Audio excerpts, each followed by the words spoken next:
السلام علیکم. Hello every one. Today story is بھوت ان اسکول.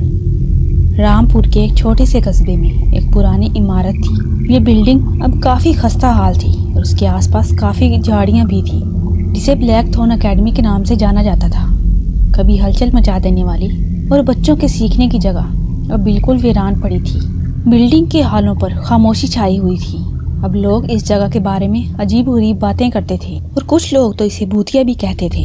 اب لوگوں نے وہاں جانا چھوڑ دیا تھا اور یہ بلڈنگ کئی سالوں سے ویسے ہی پڑی تھی. کچھ لوگوں نے اس بلڈنگ کو دوبارہ سے بنانے کا فیصلہ کیا اور ان لوگوں نے اسکول کی بلڈنگ کے وزٹ کے لیے آنے کا فیصلہ کیا. جس دن وہ لوگ بلڈنگ کے وزٹ کے لیے آئے اس دن دھند کافی چھائی ہوئی تھی.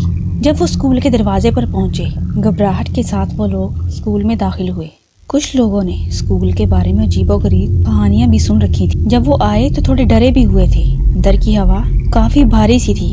عمارت کے اندرونی حصے میں کتابیں بکھری پڑی تھیں. فرش کی ٹائلیں بھی ٹوٹی ہوئی تھی جو کہ ایک ڈراؤنا سا منظر پیش کر رہی تھی. سب لوگ آگے بڑھے اور بلڈنگ کا جائزہ لینے لگے. وہ ایک ایک روم چیک کر رہے تھے.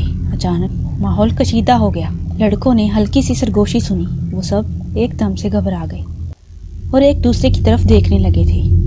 وہ ہال میں پہنچے. ان کی ٹارچ بند ہونے لگی تھی. انہیں دیواروں پر سائے نظر آنے لگے تھے.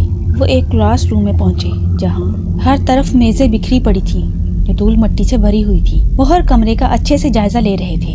جیسے ہی وہ عمارت میں آگے بڑھے انہیں مزید سرگوشیاں سنائی دینے لگیں. وہ سب بہت ڈر گئے اور ایک دوسرے کی طرف دیکھنے لگے تھے. وہ بہت ڈر گئے تھے. انہیں ایسا لگ رہا تھا جیسے یہاں آ کر انہوں نے بہت بڑی غلطی کر دی تھی، کیونکہ انہیں بہت سے لوگوں کی موجودگی کا احساس ہو رہا تھا. اچانک ایک لڑکی کا بھوت ان کے سامنے آیا جس کی آنکھیں جیسے آگ میں جل رہی ہوں، اور وہ کئی سالوں سے اس اسکول کی بلڈنگ میں قید تھی اور لوگوں کو تنگ کر رہی تھی. ایک کے بعد ایک انہیں عجیب و غریب شکلیں نظر آنے لگی. اچانک سب کی ٹارچ بجھ گئی تھی اور وہ اور بھی زیادہ ڈر گئے. سرگوشیاں بہت تیز ہو رہی تھی. وہ باہر نکلنے کے لیے بھاگ دوڑ کر رہے تھے. ان سب کو ان کی گردن پر ایک ٹھنڈے ہاتھ کا احساس ہوا. وہ ڈر کے مارے پیچھے ہٹ گئے تھے. ان سب کو احساس ہوا وہ اکیلے نہیں ہیں. ان کی زوردار چیخیں اسکول میں گونج رہی تھیں. جیسے ہی وہ فرار ہونے کے لیے بھاگے بہت سی شکلیں سامنے آنے لگی تھی. باہر نکلنے کی کوشش میں وہ سب آڈیٹوریم میں پہنچے. جیسے ہی وہ وہاں پہنچے بھوتوں کی شکلیں ایک دم سے غائب ہونے لگی تھی اور آڈیٹوریم میں گہرا اندھیرا چھا گیا تھا.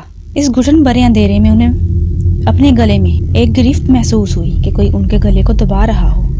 وہ مدد کے لیے ہاتھ پاؤں مار رہے تھے. اچانک زوردار چیخوں سے پورا آڈیٹوریم گونج گیا تھا اور ہر طرف سائے نظر آنے لگے تھے اور ایک دم سے ان کی گردنیں آزاد ہو گئی. جب انہیں تھوڑا ہوش آیا تو انہوں نے دیکھا کہ سورج کی کرنیں کھڑکیوں سے اندر داخل ہو رہی تھی. وہ سب ڈرے ہوئے بلیک تھورن اکیڈمی سے باہر نکلے.